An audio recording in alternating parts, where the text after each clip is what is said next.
That's Joseph Rittenhouse, your financial educator, your lifestyle idea guy. I'm here in Zhengzhou, China, Zhengzhou. It's a very special city, very old city on the Yellow River.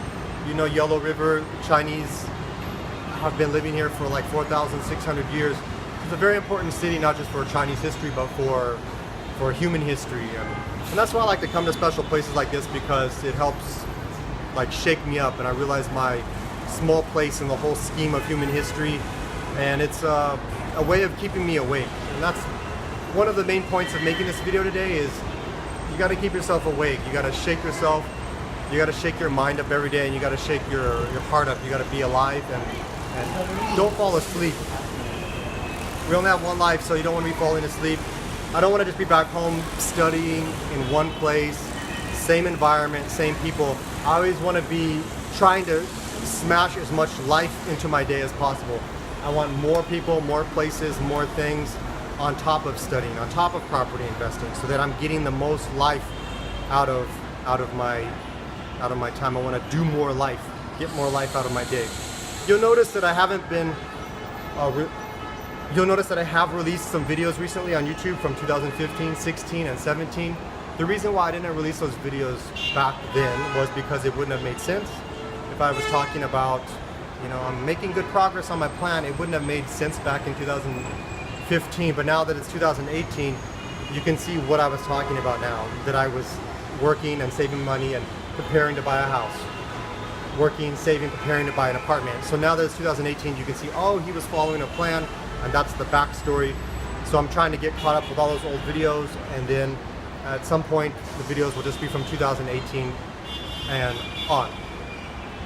So talking about putting life into perspective, I love to come to big cities, places with a lot of people, because it's like a psychologist's dream. I was a psychology major in college. I got a bachelor's degree. I also took a lot of classes in anthropology, but I didn't finish that degree. But when you come to a big place like this, it's a researcher's dream, because you have a lot of data points. Data points meaning people. You can measure things with high reliability.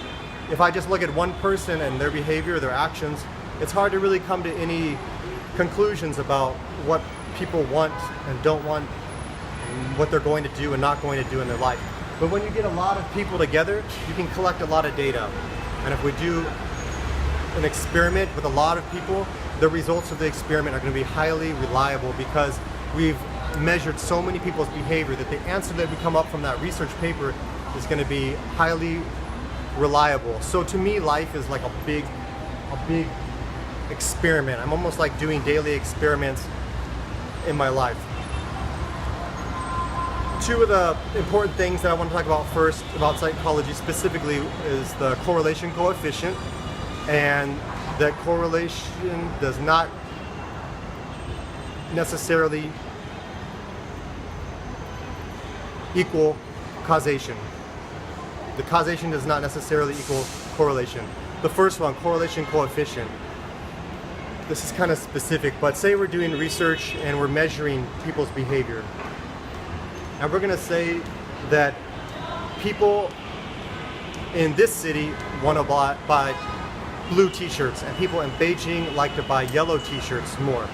So we're gonna measure how many people buy blue and yellow t-shirts here, how many people buy blue and yellow t-shirts in Beijing, and then we're gonna measure the frequency between both cities.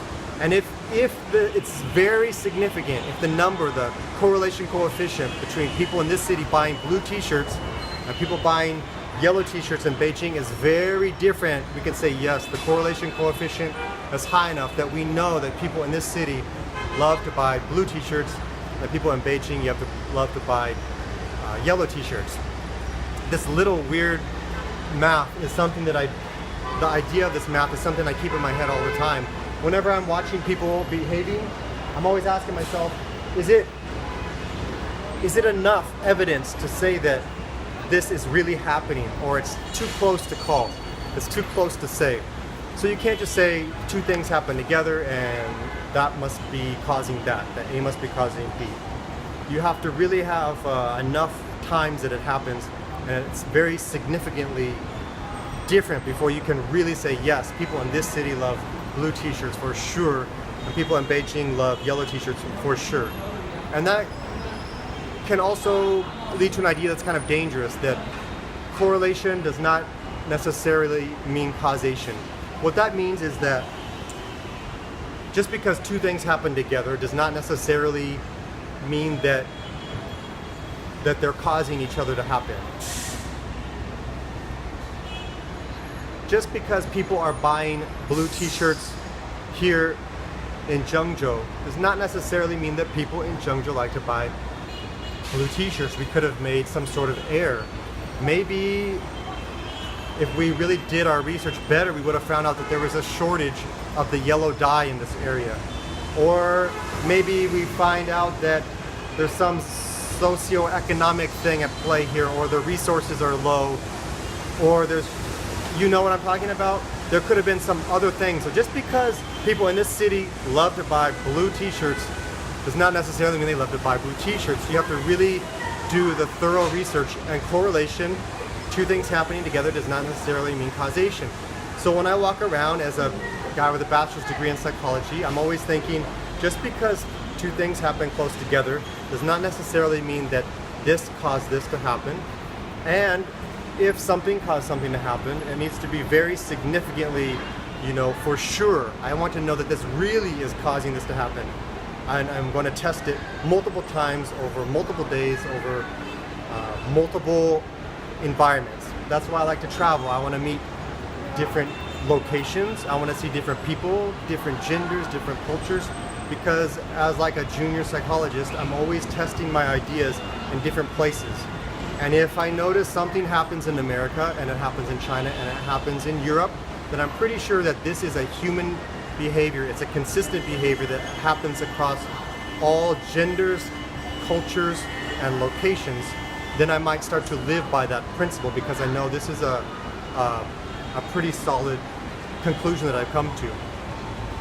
So I really recommend that you read at least the introductory book in psychology, sociology, anthropology, specifically cultural anthropology. I also want to give a shout out to biologists, because biologists study why and how organisms protect themselves and how they reproduce and why they want to reproduce. The anthropologists also study that. And I also want to give a shout out to mathematicians, because math is the glue that helps express the social sciences and helps the social scientists put these results in mathematical terms so that they can be tested, retested, and verified. Collect data from life. Look at the young people. Look at the middle-aged people. Look at old people.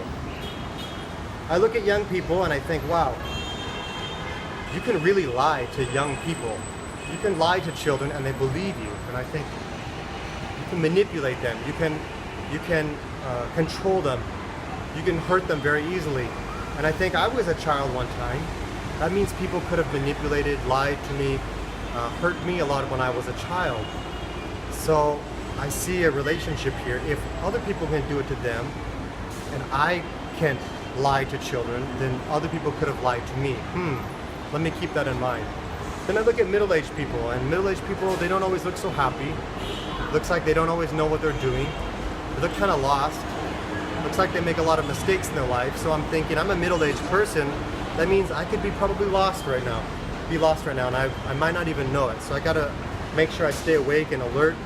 Make sure I'm observant of my environment. I'm reading. I'm asking myself hard questions. I'm not being easy on myself.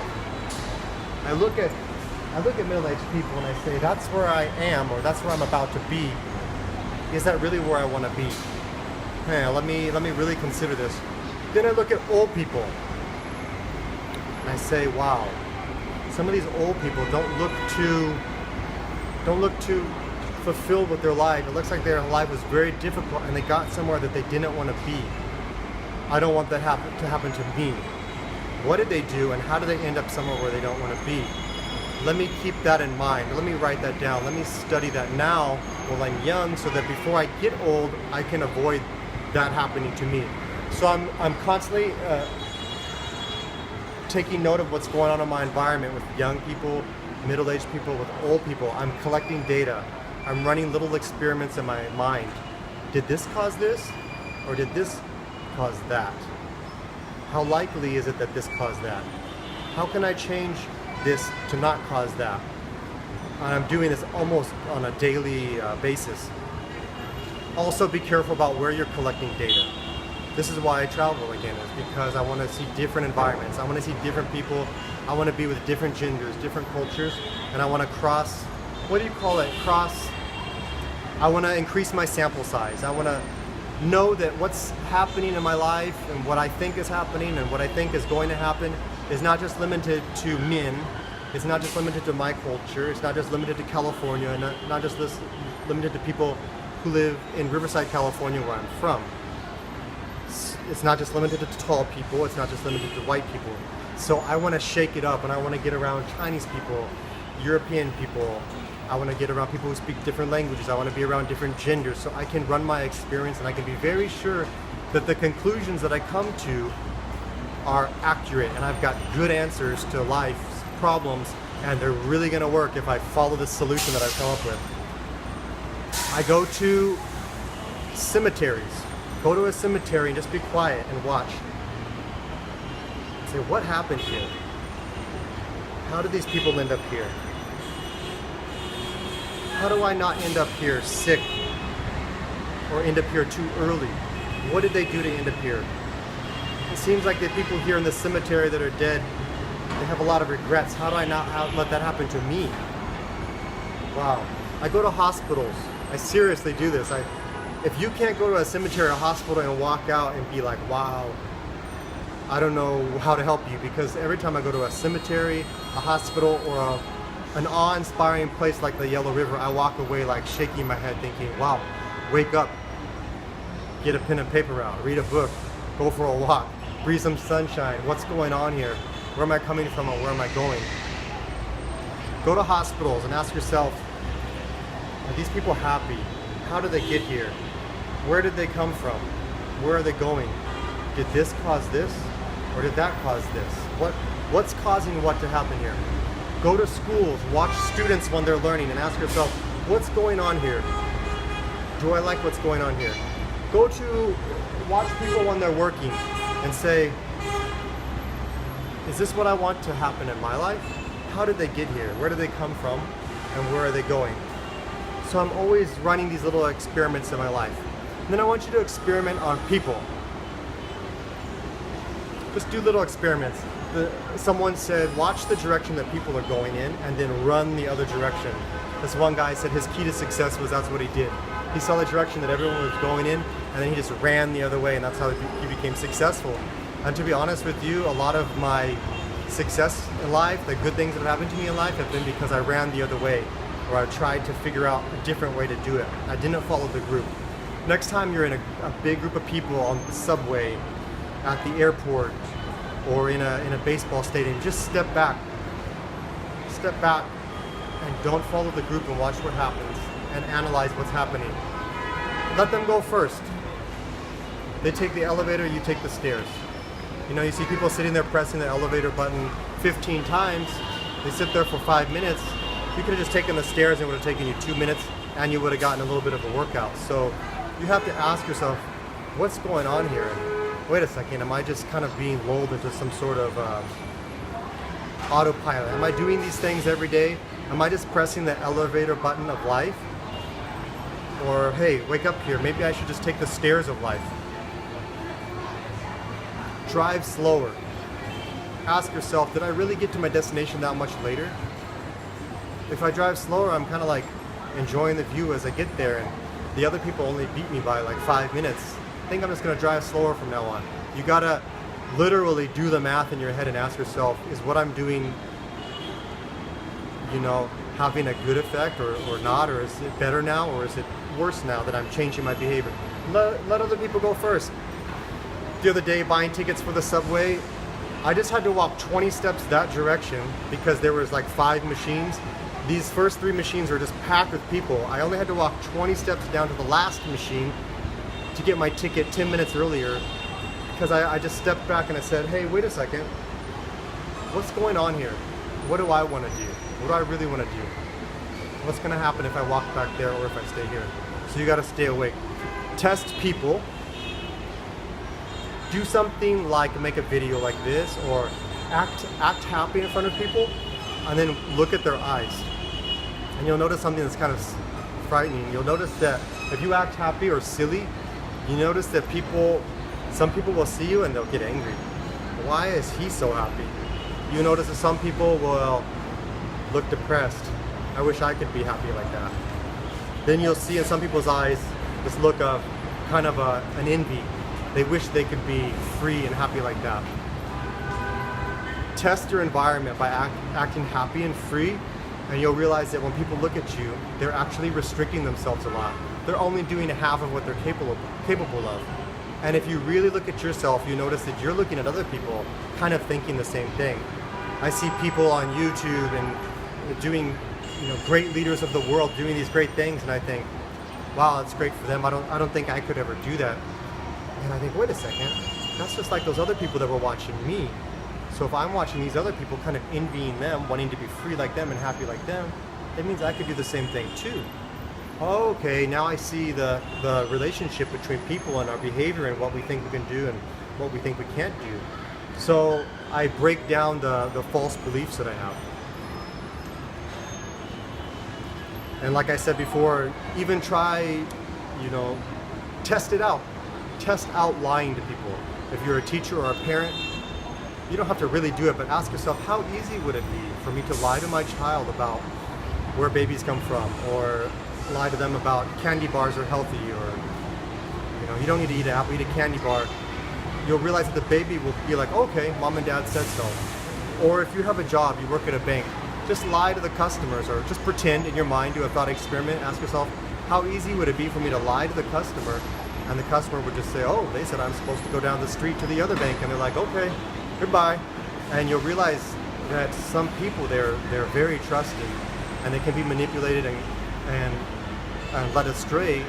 And that means that I could be manipulated and led astray as well. So that kind of wakes me up and makes me not take things at face value anymore. I really test everything in my life now, and that's led to some of my success. In conclusion, I've seen a lot of hard-working people get nowhere in life. I've also seen people who are very educated be broke.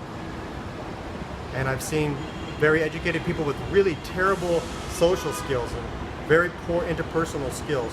And what that means to me is I'm getting feedback from the world around me. I'm testing it, and I'm making observations, and I'm taking notes, and I'm realizing it's not like people told me it is. And so I'm not going to just listen to what other people tell me. I'm going to go out and run the experiments myself, because I want to get the real answers so I know how to live my life. You have to show me and you have to demonstrate to me. Before I'm going to listen to anything that you say, I'll listen to you, but you have to show me, you have to demonstrate that what you're doing is effective, and it's going to help me get to where I want to go and get me the kind of results that I want.